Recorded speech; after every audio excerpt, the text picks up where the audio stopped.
Hello students, welcome to our YouTube channel. आज trigonometric का chapter number 2 trigonometric function का हमारा लेक्चर नंबर 7 है। इसमें देखिए एक्सरसाइज 2.4 में फर्स्ट क्वेश्चन स्टार्ट करते हैं। Let -3, -4 be a point on the terminal side of theta. Find the sine, cosine and tangent of theta. देखिए काफी सिंपल सा कॉन्सेप्ट है। सबसे पहले यहां पर देखिए, सबसे पहले आप इस पॉइंट का लोकेशन देखिए कहां पर है। आपके पास यहां से y एक्सिस और x एक्सिस है। It is x axis and vertical line is known as y axis. ठीक है। अब आपके पास एक पॉइंट है -3, -4। तो -3, -4 आपके पास थर्ड क्वाड्रेंट में होगा। आई होप ये सभी को अच्छे से पता है। एंड उसके बाद आप एक्स एक्सिस पे परपेंडिकुलर ड्रॉ करते हैं यहां से। तो आप ऑब्जर्व कर सकते हैं कि ये जो डिस्टेंस है x और ये डिस्टेंस आपके पास y है। और अगर आप O को इस पॉइंट P के साथ ज्वाइन करते हैं तो आपके पास OP जो डिस्टेंस है, जिसको आप R से भी रिप्रेजेंट कर सकते हैं यूजिंग पाइथागोरस थ्योरम। आप इसको लिख सकते हैं square root of x square plus y square. Clear. अब देखिए उसके बाद अगर आपके पास ये कोई एंगल है यहां पर थीटा, ठीक है, इस एंगल के लिए आपसे पूछा गया है कि आप यहां पर sine theta, cos theta and tan theta की वैल्यू बताइए। तो फर्स्ट ऑफ ऑल यहां से आप देखिए, अगर आपके पास पॉइंट था -3, -4, जिसमें आप -3 को x और -4 को y कह सकते हैं, तो यहां पर आपके पास 9 + 16 विच इज 25 और इसका रूट आएगा 5। ठीक है। तो आप साइन थीटा को कैसे कैलकुलेट कर सकते हैं? साइन थीटा को आप लिखेंगे it is y upon r means perpendicular upon hypotenuse. Cos theta के लिए आप लिख सकते हैं x upon r and tan theta के लिए आप लिख सकते हैं perpendicular upon base means x upon y। अब आप इनकी वैल्यूज यहां पे पुट कर सकते हैं। माइनस यहां से आपके पास आएगा y की जो वैल्यू है, यहां से जो y की वैल्यू है वो आपके पास कितनी है? -4 और r की वैल्यू है यहां से 5। क्लियर।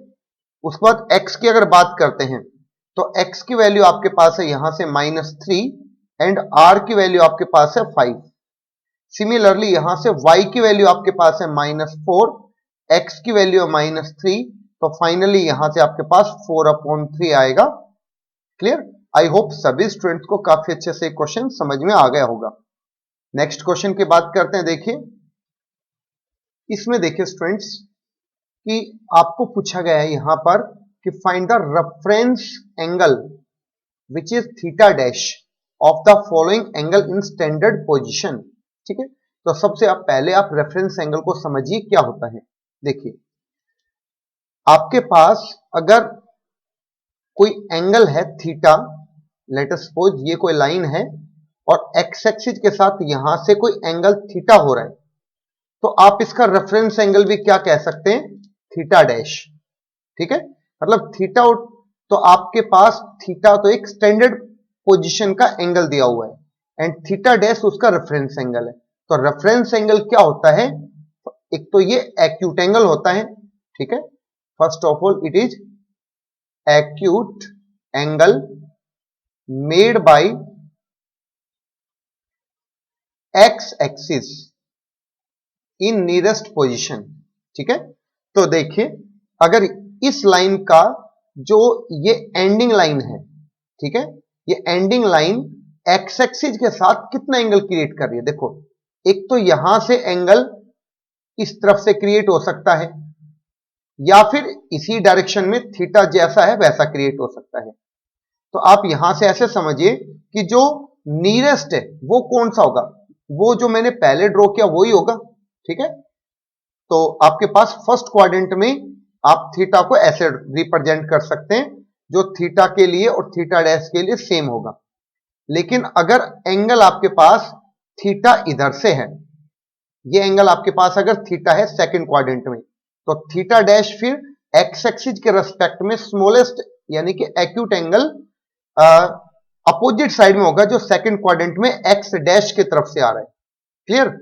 और अगर मैं बात करूं थर्ड क्वाड्रेंट में, यहां पर अगर आपके पास थर्ड क्वाड्रेंट में है, अगर थीटा मैंने यहां से यहां तक डिफाइन किया है, तो थीटा डैश कौन सा होगा? अब आप सोचिए, तो थीटा डैश आप इस टर्मिनल लाइन का नियरेस्ट पोजीशन से एक्स एक्सिस से कितना एंगल देख सकते हैं, तो इसी एंगल को आप यहां पर थीटा डैश कहेंगे।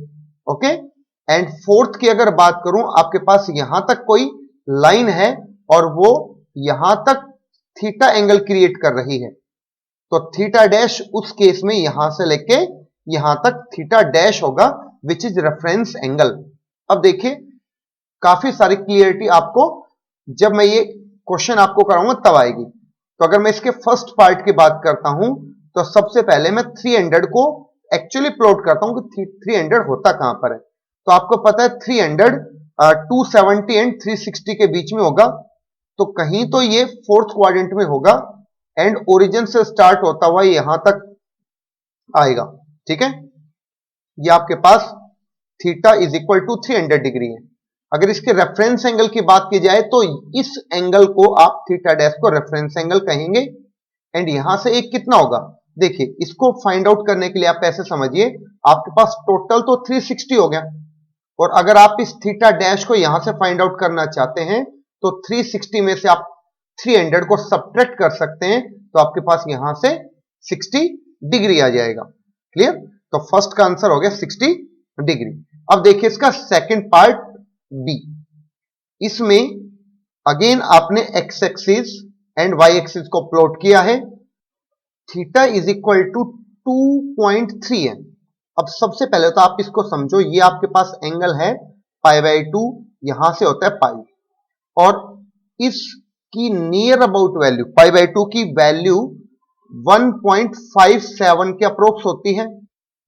ठीक है, एंड पाई की वैल्यू नियरली इक्वल टू 3.14 होती है, और यहां पे आपके पास एंगल है 2.3, तो 2.3 1.57 एंड 3.14 के बीच में आती है। सो आपके पास यहां से लेके यहां तक एक एंगल होगा थीटा विच इज 2.3, तो अपोजिट साइड में नियरेस्ट जो एंगल एक्स एक्सिस से होगा वो इसी को आप कहेंगे, और ये होगा आपके पास theta dash. So theta dash यहां से आप लिख सकते हैं पाई माइनस 2.3, और पाई आपके पास होता है 3.14, इसमें से आप 2.3 को यहां पर सब्ट्रैक्ट करेंगे, तो यहां से आपके पास 0.84 आएगा। ठीक है, which is value of theta dash. Clear? अब बात करते हैं इसके सी पार्ट की। थीटा आपके पास है -135 डिग्री, तो इसको जब आप प्लॉट करेंगे तो आप ऑब्जर्व करेंगे कि थर्ड क्वाड्रेंट में नेगेटिव साइड से एक थीटा आपके पास एंगल है विच इज -135, और अगर एक्यूट एंगल की मैं बात करूं तो यहां पर थीटा डैश इसी को आप कहेंगे, इस एंगल को आप यहां से थीटा डैश कहेंगे। सो थीटा डैश इज 180 तो कंप्लीट है, तो 180 में से आप 135 को सब्ट्रैक्ट करेंगे तो आपके पास यहां से 45 डिग्री होगा।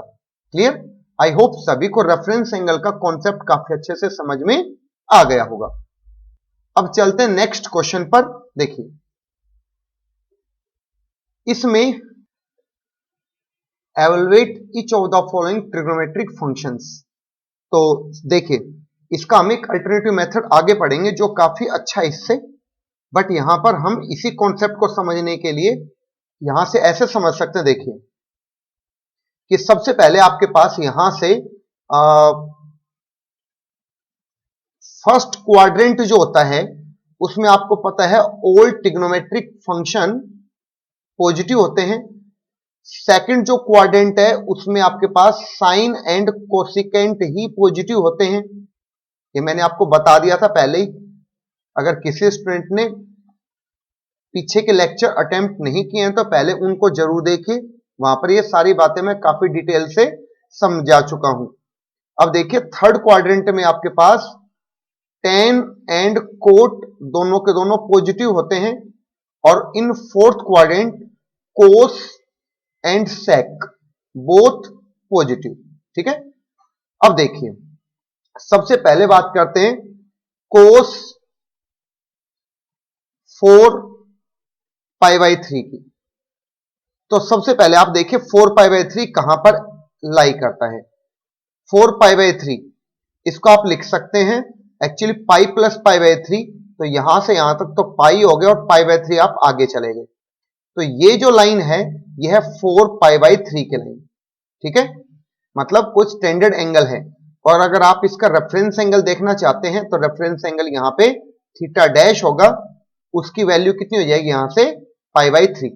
क्लियर, क्योंकि आपने पाई तो अटेम्प्ट कर लिया, मतलब आप यहां से 4π/3 को पाई प्लस π/3 समझ सकते हैं। तो आपने पहले पाई ट्रेवलिंग की, उसके बाद π/3 आप नीचे और आ गए, तो आप थर्ड क्वाड्रेंट में पहुंच गए। तो सबसे पहले तो आप इसको ऐसे लिख सकते हैं कोस एंड जो रेफरेंस एंगल है वो आपके पास π/3 है। क्लियर, अब आप इसके आगे या तो पॉजिटिव साइन लिखेंगे या नेगेटिव। तो सबसे पहले आप देखिए अगर आप थर्ड क्वाड्रेंट में है तो टेन और कोट को ही पॉजिटिव लिखेंगे, लेकिन यहां पर तो कोस है, तो इसके लिए यहां पर आप इसके आगे नेगेटिव साइन यहां पर इंडिकेट करेंगे। ठीक है, यहां पर आप नेगेटिव साइन इसके आगे लगाएंगे। सो यहां से आपके पास आएगा minus and cos π/3 means cos 60, उसकी वैल्यू होती है 1/2। ओके, सभी स्टूडेंट्स को काफी अच्छे से ये पॉइंट क्लियर हो गया होगा। और ज्यादा क्लियरिटी के लिए हम इसका सेकंड पार्ट करते हैं। देखिए आपके पास है टेंजेंट -210 डिग्री। अब आप टेंजेंट 210 को देखिए, 210 कहां पर होगा, यहां से यहां तक तो -180 हो गया, और 210 लगभग यहां पर होगा कहीं, और इसको आप यहां पर ऐसे ज्वाइन कर सकते हैं। तो ये आपके पास एक्चुअली थीटा हो गया है विच इज -210 डिग्री। नाउ अगर मैं रेफरेंस एंगल की बात करता हूं तो यहां से यहां तक जो एंगल है वो हो गया आपके पास थीटा डैश। तो थीटा डैश को आप क्या लिख सकते हैं, यहां पर थीटा डैश कितना बनेगा, देखिए आपने 180 अटेम्प्ट कर लिया, और 180 प्लस 30 करेंगे तभी आप 210 तक पहुंच पाएंगे। तो थीटा एक एक्यूट एंगल होता है, मैंने आपको इससे पिछले क्वेश्चन में समझा दिया है। तो थीटा डैश होगा 30, तो आप इसको यहां पर टेंजेंट ऑफ 30 डिग्री लिख सकते हैं। दूसरी बात, ये अब आपके पास सेकंड क्वाड्रेंट में है, तो आप सेकंड क्वाड्रेंट में देख सकते हैं इधर कि साइन और कोसिकेंट ही पॉजिटिव होता है, लेकिन यहां पर तो क्या है 10, इसलिए इसके आगे आप क्या लगाएंगे, यहां पर एक नेगेटिव साइन यहां पर लगाएंगे। ठीक है, और टेंजेंट 30 की वैल्यू आपको पता है 1/√3 यहां पर होती है। क्लियर, ओके, सो ये आ गया आपके पास इसका आंसर। अब बात करते हैं पार्ट सी की। देखिए आपके पास है कोसिकेंट 11π/4, तो इसको आप कैसे लिखेंगे, कोसिकेंट 11π/4। सबसे पहले हम इसका भी रेफरेंस एंगल फाइंड आउट करते हैं। तो पहले आप ऐसे समझिए 11π/4 को आपने लिख दिया 2π + 3π/4, क्योंकि आप इसका एलसीएम लेंगे तो 8 और 3 11 हो रहा है यहां से। तो सबसे पहले तो आपने 2π का एक राउंड यहां से कंप्लीट कर लिया है, उसके बाद आप 3π/4 पे जाएंगे विच इज 135, तो आप लगभग यहां तक जाके पहुंच जाएंगे, और इस एंगल को आप कह सकते हैं 11π/4।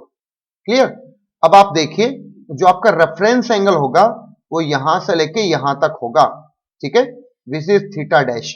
सो थीटा डैश को आप लिख सकते हैं यहां से π/4 मींस 45 डिग्री। ठीक है, क्योंकि 11π/4 में आप π/4 ऐड करेंगे तो आप यहां तक इस बाउंड्री तक पहुंच जाएंगे। तो इसको आप लिख सकते हैं यहां से cosecant π/4 and cosecant π/4 is √2। Again आपके पास ये सेकंड क्वाड्रेंट है, सेकंड क्वाड्रेंट में कोसिकेंट पॉजिटिव था, तो आप यहां से पॉजिटिव साइन को रिप्रेजेंट कर सकते हैं, तो आपके पास √2 इसकी वैल्यू आ गई। क्लियर, सभी स्टूडेंट्स को काफी अच्छे से शायद ये क्लियर हो गया होगा। फिर भी किसी स्टूडेंट को अगर डाउट होता है तो आप वीडियो को दोबारा से जरूर देखिए, ताकि आपको यहां से सारी बातें समझ में आ जाए। ओके, अब ये जो क्वेश्चन नंबर 4 है ये आपके होमवर्क के लिए रहेगा, आप इसको होमवर्क में ट्राई कर सकते हैं। और फिर भी अगर आपको डाउट आता है तो आप पिछला लेक्चर जो मैंने करवाया था लेक्चर नंबर 6 उसको जरूर देखिए, वहां पे मैंने को टर्मिनल एंगल्स के बारे में काफी डिटेल से एक्सप्लेन किया हुआ है। और सभी स्टूडेंट्स को काफी अच्छे से वो समझ में भी आ जाएगा। Okay, so thank you for watching the video. Please इस वीडियो को ज्यादा से ज्यादा शेयर जरूर करना, और अगर इस चैनल पे कोई स्टूडेंट नया है तो प्लीज इसको सब्सक्राइब भी जरूर करना। Okay, thank you.